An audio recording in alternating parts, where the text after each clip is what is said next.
Assalamu alaikum wa rahmatullahi wa barakatuh. Welcome to a new video. In this series, as you have seen so far, we are dismantling the silly Kaaba argument made by apus. In the first video, we showed you the dishonesty of apus. In the second video, we showed you the fallaciousness of his argument. And today, we will see the hypocrisy of the argument.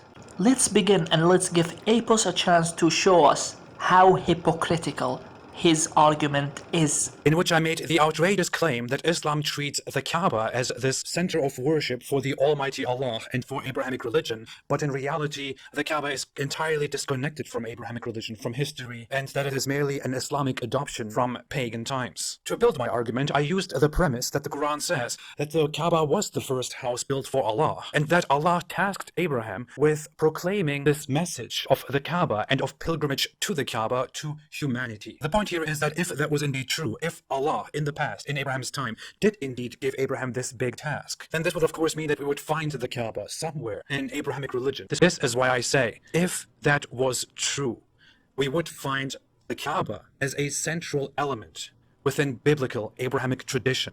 The Kaaba has nothing to do with Abrahamic religion as far as we can see it, and so on. What we know about Abraham, however, is connected to the Israelite, to the Hebrew tradition. But on what are you basing that? You're basing that on another religion.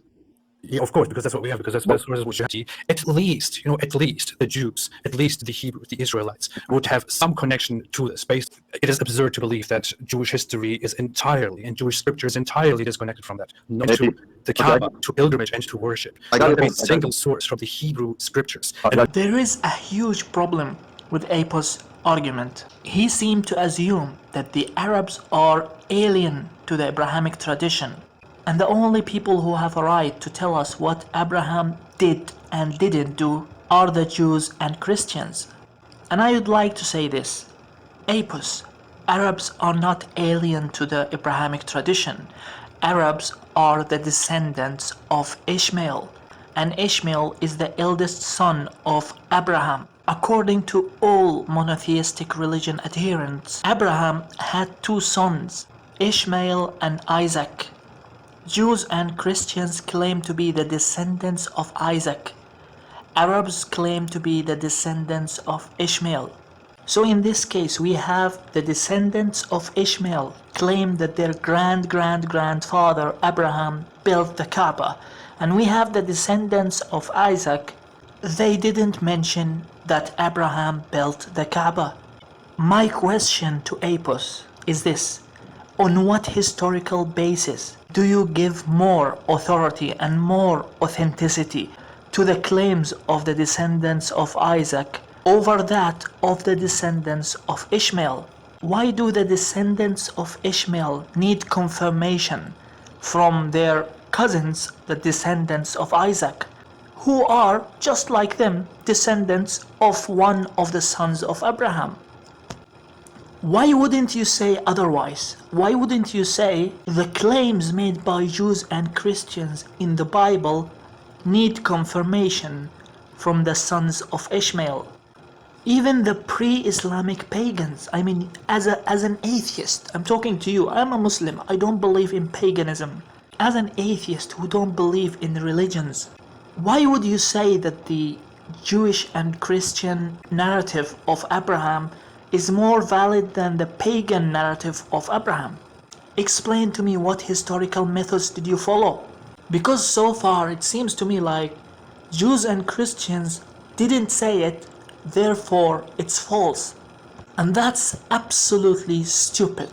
So once again, apus, the people who claim that Abraham built the Kaaba did not come from Africa or Japan. They are not alien to the Abrahamic tradition. They are, in fact, the grandsons of Abraham, just like Jews and Christians claim to be the grandsons of Abraham. It seems like you are accusing the Arabs of fabricating history, of making up stories about Abraham, but on the other hand, you assume that the Jews and Christians will never make up stories about Abraham. And that's not based on any historical evidence. That's just based on your bias against Islam. It is absolutely hypocritical to say that, well, the Arabs will fabricate history and make up history, but it is impossible that these Jews and Christians would change their history and their tradition. Now let me expect what's coming. To save you time, guys, what possible counter argument could Apus come up with? For example, let's try this one. Prove to me that the Arabs are the descendants of Ishmael. Well, in this case, let me use a very wonderful whataboutery argument. What about the Jews and Christians? Did they provide any historical evidence that they are the descendants of Isaac? Is that answer good enough? Well, I don't think so, since I don't like whatabouteries. So let me prove to Apus that the Arabs are the descendants of Ishmael. Let's check some early 7th century sources and see how they described the Muslim army that conquered the Persian and the Byzantine empires. For example, check this anonymous chronicle, dated 660. This, by the way, is taken from the Islamic Awareness website. So let's see how he described the Muslim army that conquered Persia. Then God raised up against them the sons of Ishmael, as the sand on the seashore, whose leader was Muhammed. Let's check another one. This is John of Damascus, who lived between the late 7th century and the early 8th century. And in this passage, he criticized Islam. This is how he referred to Muslims. There is also the superstition of the Ishmaelites, which to this day prevails and keeps people in error. Being a forerunner of the Antichrist, they are descended from Ishmael, who was born to Abraham of Agar. And if that's not enough, let's check these medieval Christian commentaries on the Bible. John Gill commenting on the prophecy on Ishmael, and will make him fruitful and will multiply him exceedingly, as he did many of the Arabian nations, the Hagarenes, Saracens, and Turks, all springing from him, from Ishmael. Let's go to another one, Adam Clarke. From Ishmael proceeded the various tribes of the Arabs, called also Saracens by Christian writers. And this is Albert Barney's commentary. 19th century Christian theologian. He says, a multitude of nations and kings are to trace their descent from Abraham. And we come now to the end of this video. Thank you so much for watching and stay tuned.